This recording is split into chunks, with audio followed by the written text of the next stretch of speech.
அடுத்த செய்தியாக கன்னியாகுமரி மாவட்டம் மண்டைக்காடு பகவதி அம்மன் ரொம்ப பிரசித்தி பெற்றது. அந்த கோவிலில் இன்னும் சில நாட்களில் கும்பாபிஷேகம் நடைபெற இருக்கிறது. அதற்கு முன்பு சில சடங்குகள் இருக்கு.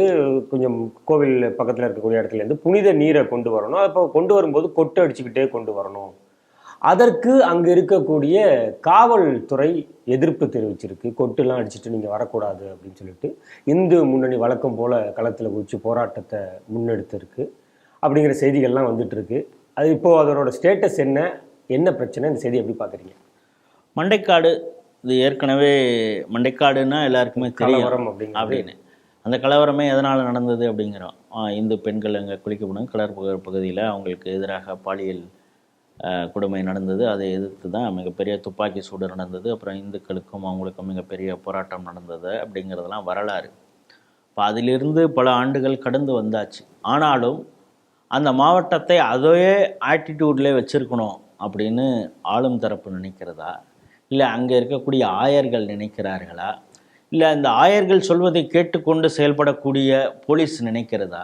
சட்டம் ஒழுங்கு அவங்க தானே காப்பாற்றணும். ஆனால் ஒரு குறிப்பிட்டவர்களுக்கு ஆதரவாக காவல்துறையே செயல்படுகிறதா அப்படிங்கிற ஒரு கேள்வி எழுகிறது. நீங்கள் சொல்கிறது மாதிரி 100 ஆண்டுகளுக்கு பிறகு அந்த கும்பாபிஷேகம் நடைபெற இருக்கிறது. அந்த கும்பாபிஷேகத்திற்காக புனித நீரை கொண்டு வரணுங்கிற ஒரு வைபவம் வச்சுருக்காங்க. இதை பத்திரிகையில் குறிப்பிட்டிருக்காங்க. இப்படி எடுத்துகிட்டு வருவோம், யானையின் மீது அம்பாரி வச்சு எடுத்துகிட்டு வருவோம், கோட்டை வச்சுட்டு எடுத்துகிட்டு வருவோம் கடற்கரையிலேருந்து அப்படிங்கிறப்ப அதை நோட்டீஸ்லாம் அடித்தாச்சு.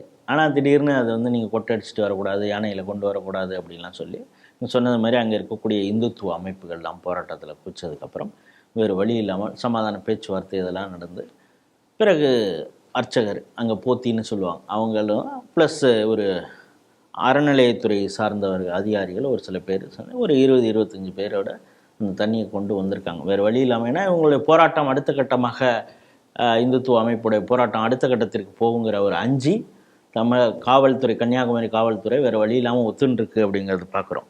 சாதாரணமாக நடக்கக்கூடிய பல கோயில் திருவிழாக்களில் இப்போ நம்ம பார்க்குறோம். ஏற்கனவே திருவட்டாறு அங்கே பார்த்து காவி கொடியை இது பண்ணக்கூடாது அப்படிங்கிறத பார்த்தது.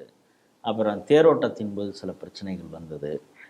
பாரத மாதா சிலை கூட ஒரு தனியார் இடத்துல கூட வைக்கக்கூடாதுங்கிறதுக்கு எதிர்ப்பு. இப்படி பல சம்பவங்கள் கன்னியாகுமரி மாவட்டத்தில் நடந்துட்டு இருக்கிறத பார்க்குறோம். நடுப்புற ஒரு இடைநீக்கம் மாதிரி பண்ணிட்டு இப்போ மீண்டும் ஒருத்தர் அமைச்சராக ஆக்கியிருக்கிறாங்க. அவர் மீண்டும் பவர்ஃபுல் அந்த இதுக்கு போஸ்டிங் வந்தார் அப்படிங்கிறதுனால நான் இருக்கிறேன் அப்படிங்கிறத காட்டுறதுக்காக அழுத்தம் கொடுத்து காவல்துறை அது போல் செயல்பட்டதா, இல்லை நம்ம இப்படி செயல்பட்டால் குட் புக்ஸில் அமைச்சருடைய குட் புக்ஸில் நம்ம போய் இருப்போம் அப்படின்னு காவல்துறை ஆர்வக்கோளாறில் செயல்பட்டதா அப்படின்னு. இதில் அங்கே இருக்கக்கூடிய பக்தர்கள் சொன்னால் இதுக்கு கோ கல்பிரிட்டு அறநிலையத்துறையின் தான் ஒரு சில அதிகாரிகள் இப்படி செயல்படுறாங்க. அவங்க ஒரு தைரியமாக சில முடிவுகளை எடுக்க மாட்டேங்கிறாங்க அப்படின்னு. இனி உங்களுக்கு பார்த்தீங்கன்னா மண்டைக்காடு அந்த கோயிலே ஏற்கனவே ஒரு தீ விபத்து நடந்தது. அப்போயே பிரச்சனம் பார்த்து சில விஷயங்கள்லாம் அங்கே சொல்லப்பட்டது. அதை முழுவதுமாக அறநிலையத்துறை பின்பற்றியதா அப்படிங்கிறது. ஸோ இந்த இதெல்லாம் பண்ணணுங்கிறதுக்காக தான் அந்த புனித நீரை கொண்டாடி இந்த இதில் கொண்டு வரணும், ஆகம விதி அவங்களுக்குன்னு அந்த கோயிலுக்குன்னு ஒன்று இருக்கிறத ஃபாலோ பண்ணுங்கிறப்ப அதற்கு இடையூறாக காவல்துறையும் மற்றவர்களும் செயல்படும்போது, அப்போனா இந்துக்கள் அவங்களுடைய வழிபாட்டு உரிமையை அவங்களுக்காக இத்தனை ஆண்டுகள் அவங்க பின்பற்றி வந்த ஒரு விஷயத்தையே செய்யக்கூடாது அப்படின்னு திராவிட மாடல் நினைக்கிறதா அப்படிங்கிற ஒரு கேள்வி எழுகிறது.